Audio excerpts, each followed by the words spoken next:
than for the good of the people. The national debt, the national debt.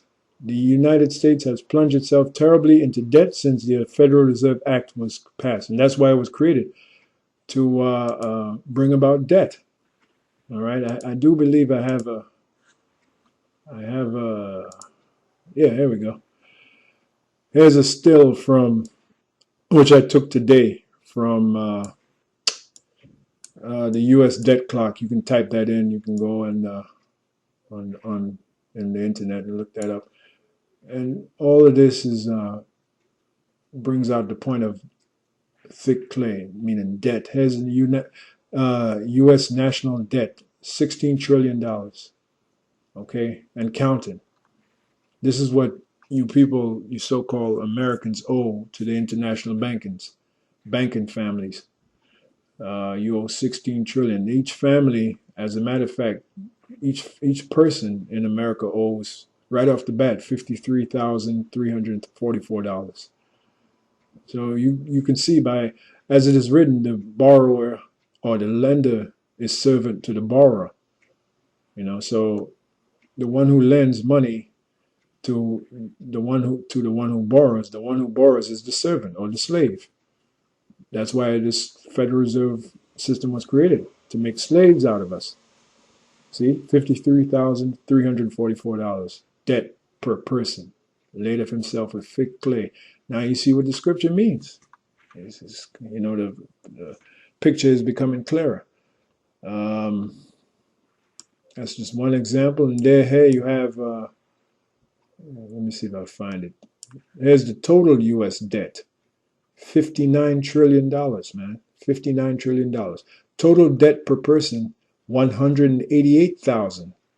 So when a person is born, immediately they owe 188,000 to the bankers. And that's why I had brought out in a video I did, when somebody kills somebody, they're not really putting you in jail for the act of killing. No, if you have enough money, you can get off. They're putting you in jail because you just bought that person's debt. So when you kill that person, you bought their debt of $188,000. You got to pay some way. So they put you in jail, and you have people that do a 20-year stint and they say, I paid my debt to society. No, you didn't pay your debt to society. The hell with society. You paid your debt to the international banking families that control the society, that create the society. All right, so total debt per person, $188,000. Total debt per family, $749,000. You're talking about America, land of the free and home of the brave. What a crock of shit, man. How can it be land of the free and home of the... First of all, they're not brave. Second of all, how can it be land of the free when you have all this debt? Laid of himself with thick clay. Here's the example, man. All right, let's read on. It says, the national debt. The United States has plunged itself terribly into debt since the Federal Reserve Act was passed. And you saw an example of that with the debt clock. In 1910, before the passage of the Federal Reserve Act, the federal debt was only $1 billion, or $12.40 per citizen. See? State and local debts were practically non-existent. By 1920, after only 6 years of the Federal Reserve shenanigans, because it was passed in 1913 and became a law, the federal debt had jumped to $24 billion, or $228 per person. In 1960, the federal debt reached $284 billion, or $1,575 per citizen. And state and local debts were mushrooming, meaning they were growing bigger. By 1981, the federal debt passed $1 trillion and was growing exponentially, being the bankers tripled the interest rates. Stating that's another thing that the bankers owe the debt for to Yahweh Bashim Yahushai, because written in our law is, you shall not charge usury. Another word for interest is usury. So they use usury to make themselves even more richer.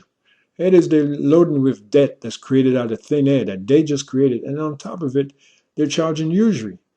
So you're gonna tell me that this man ain't the devil, man? Being the bankers triple the interest rates, another word for interest is usury, which is forbidden in the scriptures, forbidden in our law. And wait a minute, they're supposed to be so-called Jews, those international bankers. They call themselves Jewish. Why don't they follow that law? Because they're a bunch of hypocrites, man. They're not the real Jews. Being the bankers triple the interest rates, state and local debts were more than the federal, and with business and personal debts, the total was over 6 trillion, 3 times the value of all land and buildings in America. In October 2005, the federal debt reached 8 trillion mark, $26,672 for each U.S. citizen. See that? And it is continuing to grow wildly out of control. For the fiscal year of 2004, the interest payments on the U.S. federal debt were $321 billion, and that's only the peak of the iceberg. The total debt, states, corporations, consumers, is over $41 trillion. Our people have become tenants and debt slaves to the bankers and their agents in the land our fathers conquered, and their fathers. Our children and following generations will be paying the debt forever and ever. No, well, they'll be paying the debt. Their children, it's talking about Esau, but they're going to be paying the debt to us in slavery. Because America is going to be destroyed and they're going into slavery. We are coming to a point where eventually the government will own nothing, the people will own nothing, and the bankers will own everything. And that's why they want to bring this chip, essentially owning you. If the bankers have created something called the Federal Reserve to rip people off, it is no stretch of an imagination that they're going to push this chip to totally control you. And yet you have fools, you have jackasses, which basically they've sold out. I'm talking about these fake, phony, bootleg, so-called Hebrew Israelites that teach that the chip has nothing to do with the scriptures. I'm talking about the microchip. They're sold out, man.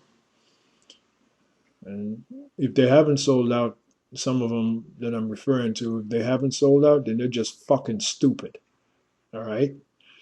We are coming to a point where eventually the government will own nothing, the people will own nothing, and the bankers will own everything. We are becoming enslaved by the financial institutions of the nation. That's why that debt was created, to enslave you. You can control people by fear, but you can also control them by debt. All right?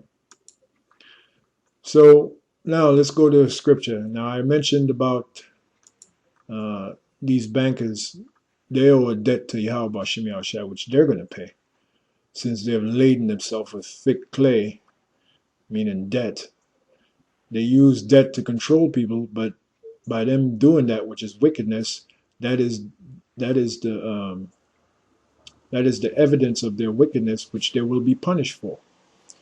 All right, this is Job 20 and 18 and 19. It says, "That which he labored for shall he restore." And they labored to put this Federal Reserve Corporation together. And by the way, it was done by secrecy on a place called Jekyll Island in 1910 when they got together and created this monster called the Federal Reserve to rip people off, essentially.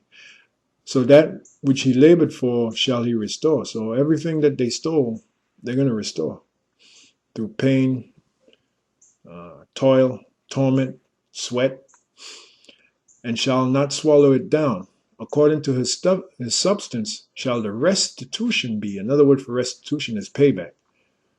And he shall not rejoice therein. So when you're paying back something, you're paying back your debt. All right? Because he have oppressed and have forsaken the poor, and we're the poor, he oppressed us through this Federal Reserve that he created. We're being oppressed by that Federal Reserve, which not only are their own people being oppressed, we're being oppressed.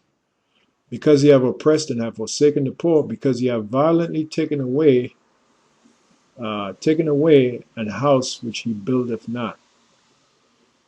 Surely he shall not feel quietness in his belly. He shall not save of that which he desired. That's, in other words, that New World Order is going to fail.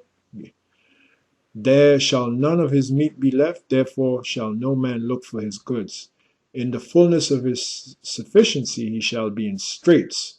Every hand of the wicked shall come upon him. Now, when you look up that word wicked, it means the workers. As a matter of fact, let's do that right now. Let's look up wicked.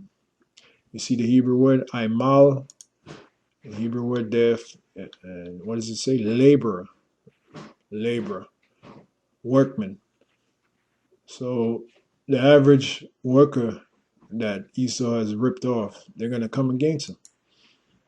All right. So basically, I've explained what the lesson is, and it's dealing with debt. So you have debt on both ends. You have debt that Esau created to control, and you have debt that Esau himself must pay, which is all the wickedness he's done. He has to pay for it. That's the debt. He owes that debt to Yahweh Shem Shah, which he's going to pay in blood, sweat, and tears, and toil, and torment, and slavery, and suffering.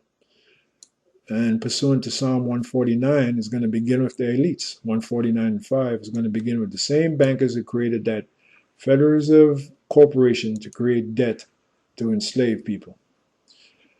So this is it. With that, this is a episode of Bible Word Spotlight. Here to give you a broader perspective from words in the Bible. Shalom.